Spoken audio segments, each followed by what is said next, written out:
एक गांव में टूनी चिड़िया अपनी छोटी बहन रानू चिड़िया के साथ रहा करती थी। टूनी और रानू के माता पिता नहीं थे। टूनी बड़ी बहन थी, इसीलिए वो अपनी छोटी बहन रानू का ख्याल रखती थी।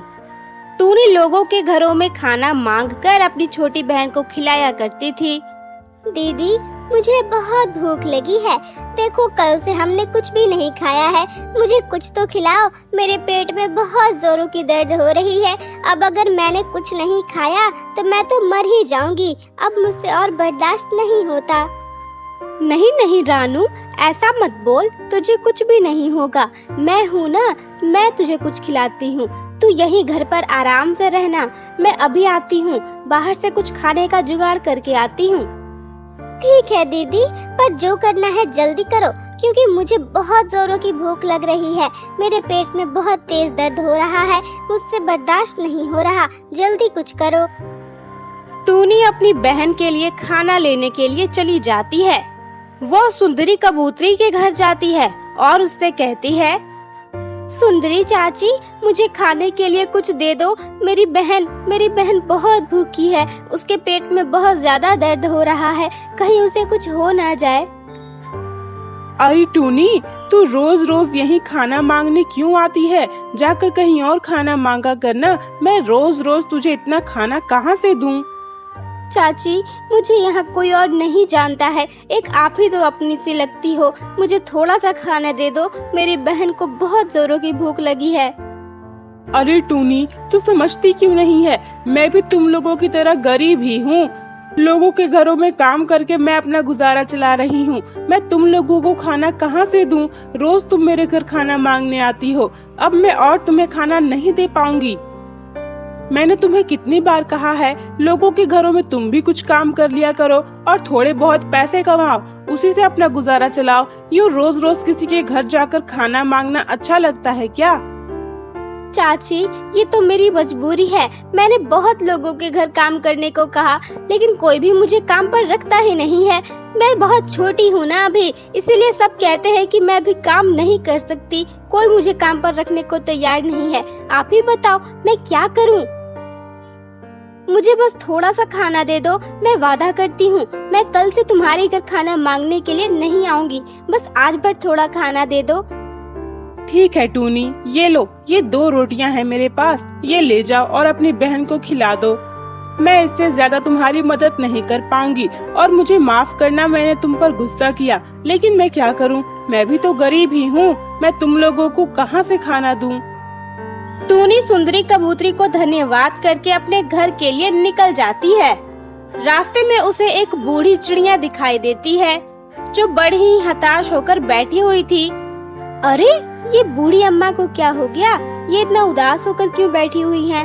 मुझे इनके पास जाकर इनसे पूछना चाहिए, क्या पता मैं इनकी कुछ मदद कर दूं। वो बूढ़ी चिड़िया के पास जाती है और उससे कहती है, बूढ़ी दादी, आप ऐसे क्यों बैठी हुई हो? इतना परेशान क्यों लग रही हो? आप अपने घर क्यों नहीं जा रही? अरे टूनी बेटा, तुम यहाँ? आप मुझे जानती हो बूढ़ी दादी? मैं तो आपको नहीं जानती, मैं आपको पहली बार ही देख रही हूँ। मैं तुम्हें बहुत अच्छे से जानती हूँ टूनी बेटा। देखो ना, मुझे बहुत जोरों की भूख लगी है। मेरी हालत तो तुम देख ही रही हो। मैं चलने की हालत में नहीं हूँ, इसीलिए यहाँ चुपचाप बैठी हुई हूँ। अरे बूढ़ी दादी, अगर ऐसी बात है तो तुम्हारे पास इतने सारे आम रखे हुए हैं, तुम वो क्यों नहीं खा लेती? नहीं बेटा, मुझे आम बिल्कुल भी पसंद नहीं है। वो तो मैं ये आम कहीं से लेकर आई हूँ। मुझे लगा यहाँ से कोई भी पक्षी गुजरेगा तो मैं उसे ये आम बेचकर कुछ पैसे ले लूंगी और कुछ खाना खरीद कर खा लूंगी, लेकिन यहाँ तो कोई आता ही नहीं है और इससे ज्यादा चलने की हिम्मत तो मुझ में है ही नहीं। बिना कुछ खाए मैं यहाँ से चल ही नहीं पाऊंगी। टूनी बेटा, तुम्हारे पास तो ये खाना है, ये 2 रोटी तुम मुझे दे दो और मेरा ये सारा आम तुम ले जाओ। मुझे और कुछ नहीं चाहिए। मैं ये खाना खा लूंगी तो मेरे शरीर में ताकत आ जाएगी, फिर मैं आराम से अपने घर चली जाऊंगी। पर बूढ़ी अम्मा, ये तो मैं अपनी बहन के लिए लेकर जा रही हूँ। मेरी बहन बहुत ज्यादा भूखी है और वो बहुत रो भी रही है। उसके पेट में बहुत ज्यादा दर्द हो रहा है। हाँ बेटा, तो मैं तुझे कहाँ कह रही हूँ कि तू ये खाना देकर बस चली जा। ये सारे आम तू ले जा और एक काम करना, ये आम खाकर इसकी गुठलियों को फेंकना मत, इसे जमीन में गाड़ देना। ठीक है बूढ़ी अम्मा, तुम सही कह रही हो। मेरी बहन को वैसे भी आम खाना बहुत पसंद है। तुम ये आम मुझे दे दो और ये रोटियां तुम रख लो। टूनी चिड़िया बूढ़ी चिड़िया को वो खाना दे देती है और उसका आम ले लेती है। आम लेकर वो घर लौट आती है। अरे वाह टूनी दीदी, तुम तो आम लेकर आई हो। तुम्हें तो पता है मुझे आम बहुत ज्यादा पसंद है। लाओ लाओ, मैं तो आज बहुत सारे आम खाऊंगी। हाँ हाँ रानू, ये आम मैं तेरे लिए ही लेकर आई हूँ, खा ले। हाँ दीदी, चलो दोनों साथ में खाते हैं। ये कहकर दोनों बहनें आम खाने लगती हैं। फिर बूढ़ी चिड़िया के कहे मुताबिक टूनी उस गुठली को ले जाकर जमीन में गाड़ देती है। जब टूनी चिड़िया सो जाती है तो उसके सपने में वही बूढ़ी चिड़िया आती है। टूनी, मैंने तुम्हें कहा था ना कि मैं तुम्हें जानती हूँ। मैं दरअसल एक परी हूँ, मेरे पास बहुत सारी शक्तियाँ हैं। मैं तुम्हें हमेशा देखती रहती हूँ। तुम्हारी तकलीफ मुझसे और देखी नहीं गई, इसीलिए मैंने सोचा मैं पहले तुम्हारी परीक्षा लूंगी। अगर तुम इस परीक्षा में पास हुई तो मैं तुम्हारी मदद जरूर करूंगी। और मैंने देखा तुम उस परीक्षा में पास हो गई। तुम अपनी बहन के लिए जो खाना लेकर जा रही थी वो तुमने इस बुढ़िया को दे दिया और खुद आम लेकर चली गई। तुम बहुत अच्छी हो। मैंने जो तुम्हें आम दिए थे वो जादुई थे। उसकी गुठली को मैंने गाड़ने के लिए इसीलिए कहा था क्योंकि उससे एक जादुई पेड़ निकल आएगा।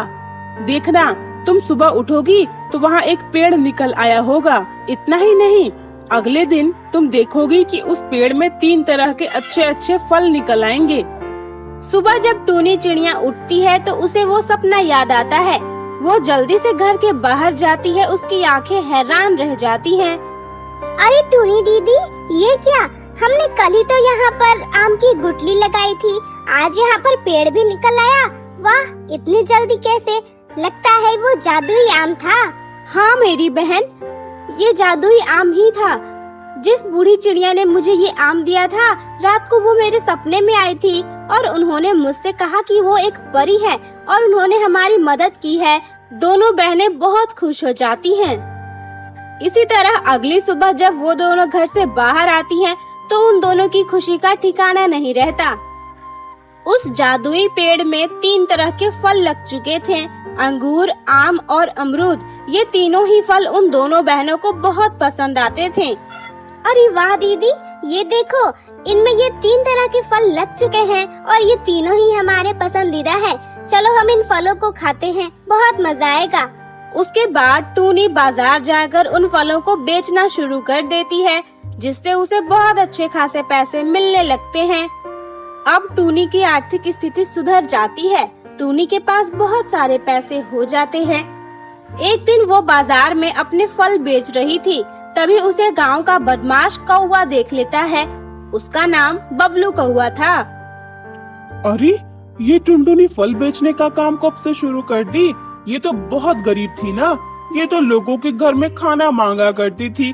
आज इसके पास इतने पैसे कहाँ से आए कि ये फल खरीद कर उन्हें बेचना भी शुरू कर दे रही है? आखिर ऐसा हुआ कैसे? कौन सा खजाना इसके हाथ लगा है? मुझे तो इस पर नजर रखनी चाहिए। मैं अभी जाकर देखूंगा। नहीं, अभी नहीं, मैं रात को जाकर देखता हूँ। रात को इन लोग सो जाएंगे तो मैं इन लोगों का खजाना लूट लूंगा। रात को जब सभी सो जाते हैं, तब बबलू कौवा उसके घर के बाहर जाता है। वो देखता है वहाँ पर एक जादुई पेड़ लगा हुआ है, जिसमें 3 तरह के फल लगे हुए हैं। अरे, ये कैसा पेड़ है? मैंने तो पहले कभी ऐसा पेड़ नहीं देखा जिसमें एक साथ 3 फल लगे हुए हैं। तो यही है टूनी की सफलता का राज। अब मुझे इस पेड़ को ही काट कर ले जाना होगा। मैं इस पेड़ को काट कर ले जाऊंगा और अपने बागीचे में लगा दूंगा। फिर इसकी बहुत सेवा करूंगा। इसमें से जो फल निकलेगा उसे बेचकर तो मैं माला माल हो जाऊंगा। ये अद्भुत पेड़, इसे देखकर तो सभी मुझे बहुत सारे पैसे देंगे। इसे देखने के लिए भी लोगों की लाइन लग जाएगी। बबलू कौवा ऐसा सोचकर खुश ही हो रहा था कि तभी वो जादुई पेड़ कहता है, बबलू कौवा, मैं तुम्हें बहुत अच्छे से जानता हूँ। तुम इस गांव के बहुत बदमाश कौवे हो। चले जाओ यहाँ से, मैं तुम्हारे साथ नहीं जाने वाला। मैं टूनी और रानू का पेड़ हूँ। मुझे परी ने उनके लिए यहाँ भेजा है। तुम मुझे यहाँ से नहीं ले जा सकते। अरे तो तुम बोलते भी हो। अरे वाह, तब तो मुझे और भी ज्यादा पैसे मिलेंगे। रुको, मैं अभी कुल्हाड़ी लेकर आता हूँ और तुम्हें काट देता हूँ। तुम ऐसे नहीं मानोगे। रुको, मैं तुम्हें अभी बताता हूँ। ये कहकर वो जादुई पेड़ बबलू कौवा के ऊपर पत्थर बरसाना शुरू कर देता है। अरे नहीं नहीं, रुक जाओ। ये तुम क्या कर रहे हो? मुझे चोट लग रही है।